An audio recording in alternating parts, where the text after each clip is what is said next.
Just doing an accuracy test here with my Savage 110. It's a shawl barrel, 24-inch varmint profile, basically just the heavy barrel, 1 in 10 twist. And it's got a Boyd stock on it, as you can see there. I'm just testing these 4 different types of ammo for accuracy. First up, Hornady Hornady Precision Hunter there. It's got the eld-x bullet with the ballistic tip, 110 grain. And then Hornady American Whitetail, lead soft point there, 117 grain. And then next up was the Remington Core Lock. That is a 100 grain soft point. I've had good luck with these out of other calibers before, so I wanted to see how it would do in my 25-06 here. But I found something peculiar on these. The lead tips on them were really deformed and had a bunch of extra lead on them. Never seen them like that before. So I picked out the best 3 I could find, which were not the ones pictured, and just kind of like flicked it off with my thumbnail. It came off very easily until I had a nice even tip on it for the 3-shot group that I fired. And then finally the PPU, also 100 grain lead soft tip. I was surprised because the tips were formed very nice compared to the Core Locks. Shooting distance 100 yards, and I literally have a $50 CV Life scope on there.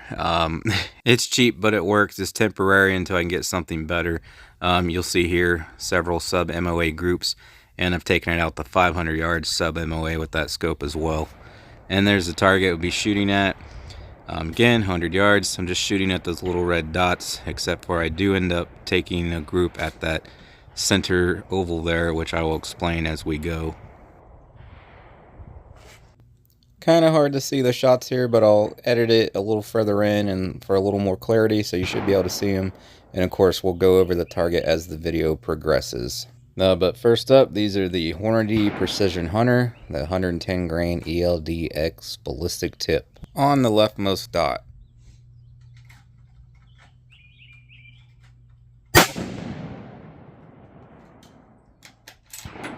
Now, I was averaging 30 to 45 seconds per shot, trying to make sure I got the perfect release to print really tight.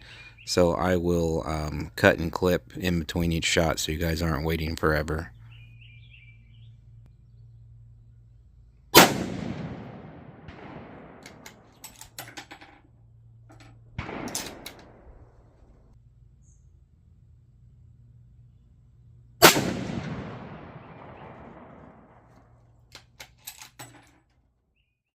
So these little red dots I was firing at here, I measured them and they were exactly 3/4 of an inch. This group here, edge to edge, was 3/4 of an inch on the dot. Center to center, 9/16 of an inch, which is literally like a hair over half an inch. Then next up here, firing at the topmost red dot there, Hornady American Whitetail, 117 grain soft point.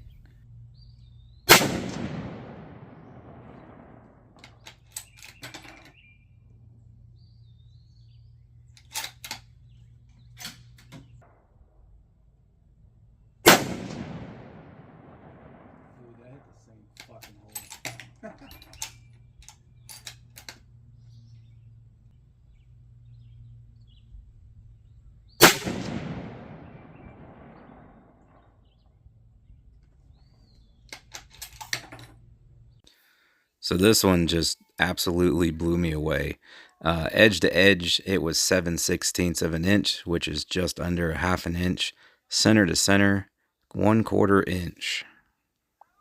Now on the rightmost red dot, Remington Core Lock, 100 grain soft point.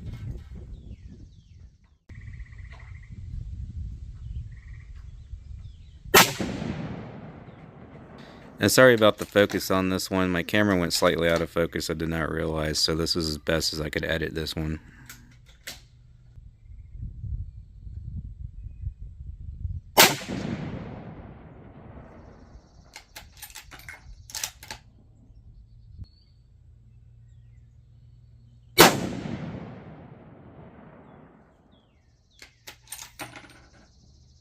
So for these Core Lock, edge to edge was 1 13/16 of an inch.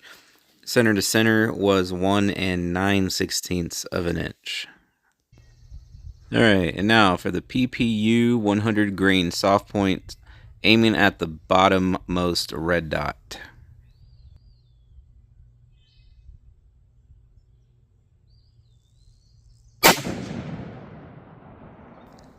Now, if you don't see anything there, it's because that shot went about an inch under the edge of the paper. So understanding that, okay, either these are really inaccurate or they're going to shoot really low for some reason, I then decided to go for that center circle there, the oval in the center, and print a 3-shot group.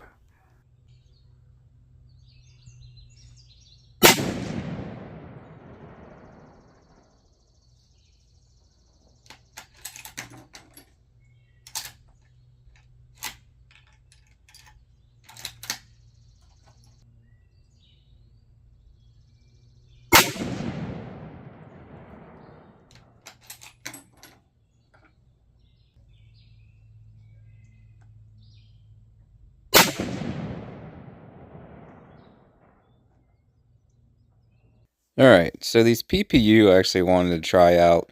I've heard, fairly good reviews in other calibers that they shoot pretty decent for the price, and some guns really like them actually. So I wanted to try them out because unlike the eld-x that I was pretty much shooting exclusively prior to this video, those are around $1 shot I can find them for, compared to like $3 a shot for the eld-x.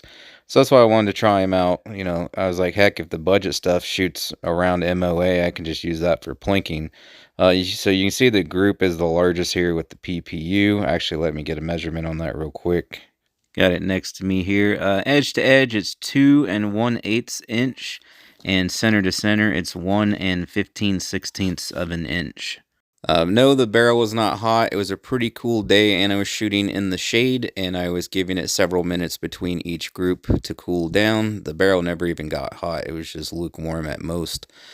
So thinking what you're all probably thinking now, I was wondering if it was that cheap scope.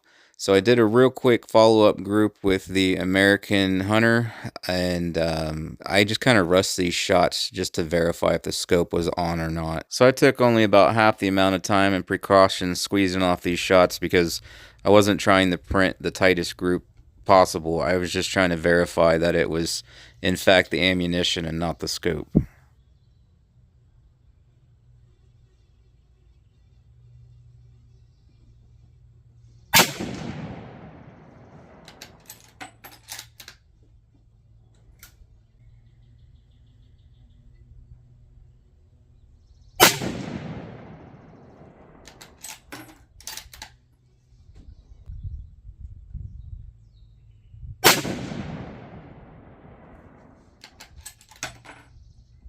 So as you can see there, right back to great accuracy once we switched back to the load that it liked.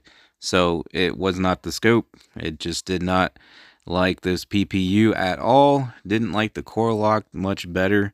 And again, those were just kind of rush shots. And I still got 7/8 of an inch edge to edge or 5/8 center to center. So if I hadn't rushed those ones just to check the scope real quick, and I had actually, taken my time and whatnot, I probably would have got another less than half-inch group like I did on that top red dot with those. So that thing shoots those excellent. I thought it would shoot the eld-x better, which is why I had been running those forever. They were pretty close, but I would say it likes these American whitetail better. So that's great because I'm finding these for about $1.50 a shot instead of $2.50 to $3 per shot like the eld-x. So I will be switching. If any of you guys out there are running a 25-06 with any of this ammo, let me know what rifle and what ammo yours likes. I would certainly be interested to know. I'll put up a link to the original review video of this rifle if you want to check it out. I'll also put up the link for the 500-yard video of it. If you guys want to get yourself that nice little target stand or the target I used there, links in the description for that. I also forgot to mention, I shot all these groups off my Caldwell bag. It's not a lead sled, and I didn't even have a rear support or anything. You'll see it here in a second, but there's a link to that in the description as well. Leave a comment below. Tell me what you think. Thanks for watching, guys, and I hope to see you on the next one.